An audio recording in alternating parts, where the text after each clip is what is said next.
Welcome students, class 12th के most important questions के videos की सीरीज में आपका स्वागत है। आज हमने आपके लिए फ्लेमिंगो बुक के आपके टारगेट 2023 के हिसाब से वेरी मोस्ट इम्पोर्टेंट क्वेश्चंस का कलेक्शन किया है।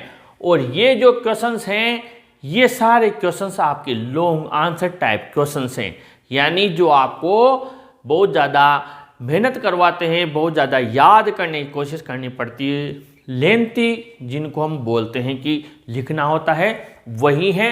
लेकिन हमने कोशिश की है कि जहाँ तक हो सके आपके लिए बहुत अच्छे से सेलेक्ट करके क्वेश्चंस लाए जाए ताकि आप उन्हें ज़्यादा अच्छे से प्रिपेयर कर लें।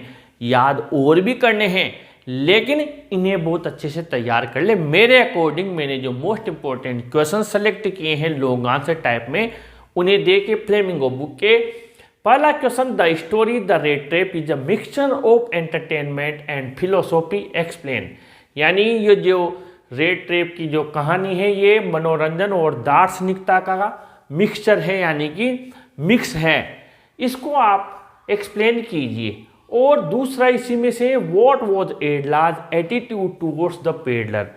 पेडलर के प्रति एडला का क्या व्यवहार था, एटीट्यूड था, ये बताइए। तो इन सबके क्वेश्चंस हमने बनाए हुए हैं, क्वेश्चन आंसर्स कॉमन वाले।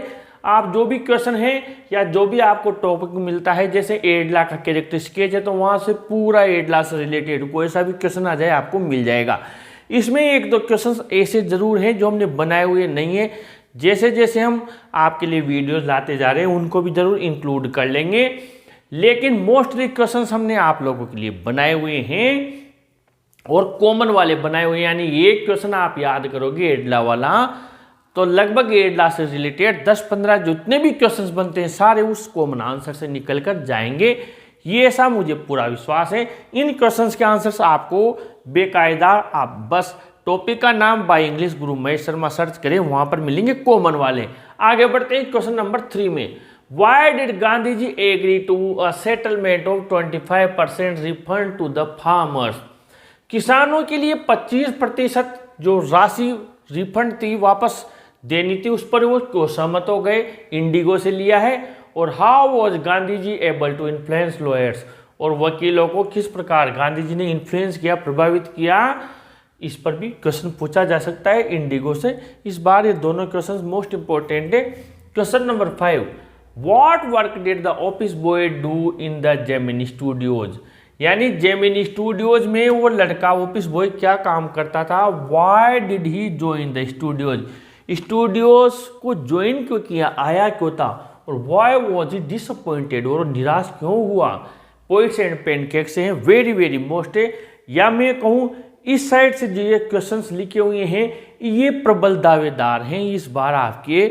ऐसा मुझे महसूस हो रहा है कि इनमें से आपके क्वेश्चन आने की संभावना है। पोइट्स एंड पेनकेक्स में से पक्का लॉन्ग आंसर टाइप क्वेश्चन आने की पूरी संभावना है। फिर आगे तो ईश्वर की मर्जी है, लेकिन हमें पूरा विश्वास है कि पोइट्स एंड पेनकेक्स इस बार क्वेश्चन देगा, लॉन्ग आंसर टाइप दे या शॉर्ट आंसर टाइप दे, पक्का देगा। बल्कि ज्यादा चांस पोइट्स एंड पेनकेक्स में से लॉन्ग आंसर टाइप क्वेश्चन आने के हैं। Why was Kothamangalam Subbu considered number 2 in Gemini Studios. Kothamangalam Subbu को जेमिनी स्टूडियोज में नंबर 2 क्यों समझा जाता था। और इसी का आता है, why was the moral rearmament army welcomed at the studios. Studios में मोरल रीअर्मामेंट आर्मी का क्यों स्वागत किया गया। ये तीनों आपके पोइट्स एंड पेनकेक से हो गए। Question number 8, what was distinctive about Eco's academic writing style. Eco की अकादमिक जो लेखन कला है उसमें क्या भिन्नता थी, ऐसा क्या डिस्टिंक्टिव था, क्या विशेष थी और औरों से अलग थी। What was Eco's secret behind his achievements. Eco के क्या सीक्रेट थी, उसकी उपलब्धियों के पीछे क्या सीक्रेट थी। शानदार क्वेश्चन बनाया हुआ है मैंने कॉमन वाला, इसका शानदार आंसर आप चाहें तो सर्च करें। आपको लिखने में भी मान लीजिए 20-25 क्वेश्चन है, उसका एक आंसर बन रहा है इको वाला।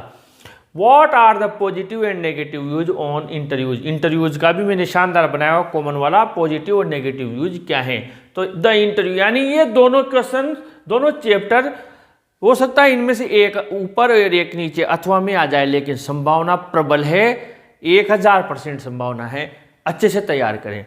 आगे बढ़ते हैं। Sophie's dreams and disappointments are all in her mind. Sophie के सपने और निराशाएं उसके दिमाग में थी। गोइंग प्लेसेज वाला है, जो सोफी का कैरेक्टर है पूरा चल जाएगा इसमें, कॉमन वाला आपने बनाया हुआ है। Why did Sophie like her brother job more than any other person. Sophie उसके भाई जॉब को दूसरे से व्यक्ति से ज़्यादा क्यों पसंद करती थी, ये भी गोइंग प्लेसेज का है। और how would you describe the character and temperament of Sophie's father, ये जरूर नया लिया है, इसका शायद आंसर अपने चैनल पे नहीं है, ये भी बनाना पड़ेगा। सोफी के पिता का कैरेक्टर और टेम्परामेंट का वर्णन कीजिए, क्योंकि कभी कभी एग्जामिनर हट कर बिल्कुल क्वेश्चन दे देता है, हम उसकी इमेजिन भी नहीं करते, वो क्वेश्चन आ जाता है, तो इसको भी तैयार करना है हमें। और क्वेश्चन नंबर 14 है, discuss the living condition of Seemapuri. Seemapuri और फिरोजाबाद दोनों का अपन ने कॉमन बनाया हुआ, एक तरफ सीमापुरी एक तरफ फिरोजाबाद का। लोस्ट स्प्रिंग में तो कोई सा भी आ जाए, शानदार वीडियो बनाया हुआ है अपने लोस्ट स्प्रिंग का, तो उसी में से इसका निकल जाएगा आंसर। और how in your opinion can Mukesh realise his dream, आपके ओपिनियन यानी आपके अनुसार, आपके मत के अनुसार क्या मुकेश उसका सपना रियलाइज पूरा कर सकता है क्या। ये मुकेश और साहिब का जो हमने बनाया हुआ है, एक तरफ साहिब एक तरफ मुकेश, उसमें से मुकेश वाला लिख देंगे, तो ये हमारा कॉमन वाला निकल जाएगा लोस्ट स्प्रिंग का। तो ये 15 क्वेश्चंस लिए हैं। विस्टास के भी अपने चैप्टर्स चल रहे हैं, तो उसके भी बहुत जल्दी हम आपके लिए वेरी मोस्ट इंपॉर्टेंट क्वेश्चंस लेकर आएंगे, और इसके शॉर्ट आंसर टाइप क्वेश्चंस भी लेकर आएंगे। इसी तरीके से कंटिन्यू आप लोगों के लिए एग्जाम तक पूरी मेहनत करते रहेंगे। प्लीज़ इस वीडियो को जरूर लाइक करें, जरूर शेयर करें, और अपने चैनल को भी जरूर सब्सक्राइब करें स्टूडेंट्स। Thank you.